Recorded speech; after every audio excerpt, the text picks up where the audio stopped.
जय श्रीमन नारायण। युधिष्ठिर को पूर्ण आभास था कि कलयुग में क्या होगा। पांडवों का अज्ञातवास समाप्त होने में कुछ ही समय शेष रह गया था। पांचों पांडव एवं द्रौपदी जंगल में छुपने का स्थान ढूंढ रहे थे।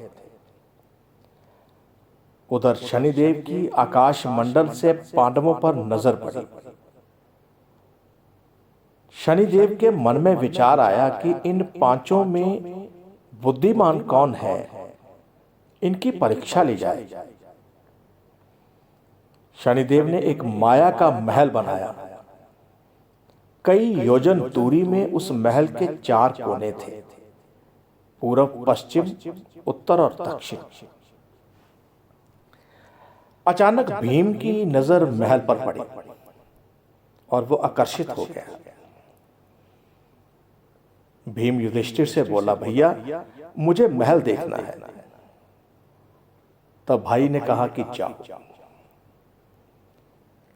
भीम महल के द्वार पर पहुंचा। वहां शनिदेव दरबान के रूप में खड़े थे। भीम बोला, मुझे महल देखना है। शनिदेव ने कहा, महल की कुछ शर्तें हैं। पहली शर्त, महल में 4 कोने हैं, आप एक ही कोना देख सकते हैं। दूसरी शर्त, महल में जो देखोगे उसकी सार सहित व्याख्या करोगे। और तीसरी शर्त, अगर व्याख्या नहीं कर सके तो कैद कर लिए जाओगे। भीम ने कहा, मैं स्वीकार करता हूं, ऐसा ही होगा। और वो महल के पूर्व शोर की ओर गया।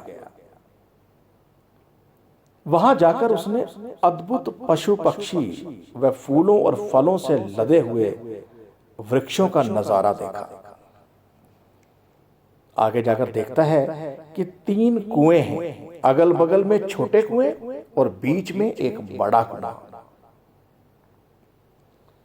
बीच वाले बड़े कुएं में पानी का उफान आता है और दोनों छोटे खाली कुओं को पानी से भर देता है। फिर कुछ देर बाद दोनों छोटे कुओं में उफान आता है तो खाली पड़े बड़े कुएं का पानी आधा रह जाता है। इस क्रिया को भीम ने कई बार देखा पर समझ नहीं पाया और लौटकर दरबान के पास आ गया। दरबान ने पूछा कि आपने क्या देखा? भीम बोले, महाशय, मैंने जैसे पेड़ पौधे पशु पक्षी देखे वो मैंने पहले कभी नहीं देखे। वो अजीब थे, परंतु एक बात समझ में नहीं आई। छोटे कुएं पानी से भर जाते हैं, बड़ा क्यों नहीं भरता, ये समझ में नहीं आया। दरबान बोला कि आप शर्त के अनुसार अब बंदी हो गए हैं, और उनको बंदी घर में भेज दिया गया। उसके बाद अर्जुन आया। उसने भी कहा कि मुझे महल देखना है। दरबान ने शर्त बता दी और अर्जुन पश्चिम वाले शोर की तरफ चला गया। आगे जाकर अर्जुन क्या देखता है कि एक खेत में 2 फसलें उग रही हैं। एक तरफ बाजरे की फसल, दूसरी तरफ मक्का की फसल। अब बाजरे के पौधे से मक्का निकल रहा है तथा मक्के के पौधे से बाजरा निकल रहा है। बड़ा अजीब लगा, कुछ समझ नहीं आया। वापस द्वार पर आ गया। दरबान से पूछा कि ये क्या है? अर्जुन बोला, महाशय, सब कुछ देखा पर बाजरा और मक्का की बात समझ में नहीं आई। तब शनिदेव ने कहा कि शर्त के अनुसार आप भी बंदी हैं। फिर नकुल आया। वह भी बोला, मुझे महल देखना है। वह उत्तर दिशा की ओर गया। वहां उसने देखा कि बहुत सारी सफेद गायें जब उनको भूख लगती है तो अपनी छोटी छोटी बच्चियों का दूध पीती हैं। उसे भी कुछ समझ नहीं आया। वह भी द्वार पर आ गया। शनिदेव ने पूछा, क्या देखा? नकुल बोला, महाशय, गायें बच्चियों का दूध पीती हैं, यह समझ नहीं आया। तब शर्त के अनुसार वो भी बंदी बना लिया गया। सहदेव आया, बोला मुझे महल देखना है, और वह दक्षिण दिशा की ओर गया।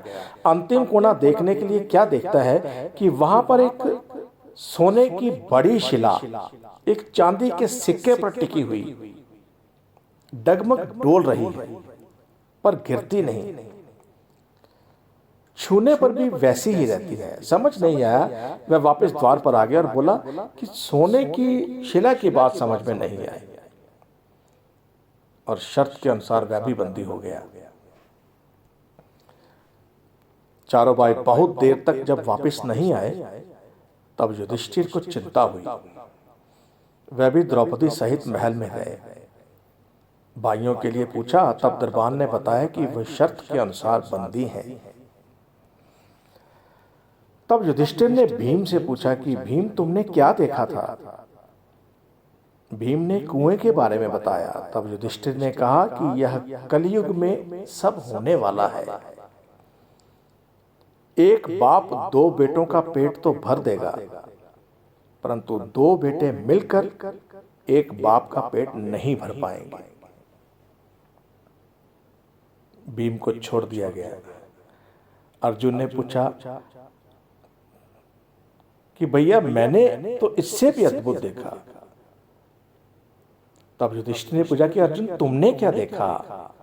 तो उसने फसल के बारे में बताया। युधिष्ठिर ने कहा कि यही भी कलयुग में होने वाला है। वंश परिवर्तन, अर्थात ब्राह्मण के घर शूद्र की लड़की और शूद्र के घर बनिए की लड़की ब्याही जाएगी। अर्जुन भी छोड़ दिया गया। नकुल से पूछा, तुमने क्या देखा? तब उसने गाय का वृतांत बताया। तब युधिष्ठिर ने कहा कि कलयुग में माताएं अपनी बेटियों के घर में पलेंगी, बेटी का दाना खाएंगी, बेटे सेवा नहीं करेंगे। तब नकुल भी छूट गया। सहदेव से पूछा, तुमने क्या देखा? उसने सोने की शिला का वृत्तांत बताया। तब युधिष्ठिर बोले कि कलयुग में पाप धर्म को दबाता रहेगा, परंतु धर्म फिर भी जिंदा रहेगा, खत्म नहीं होगा। दोस्तों, आज के कलयुग में यह सारी बातें सच साबित हो रही हैं। मुझे अच्छा लगा, आपके समक्ष रख रहा हूं। मैं आशा करता हूं कि आप इसे और भी लोगों तक पहुंचाएंगे।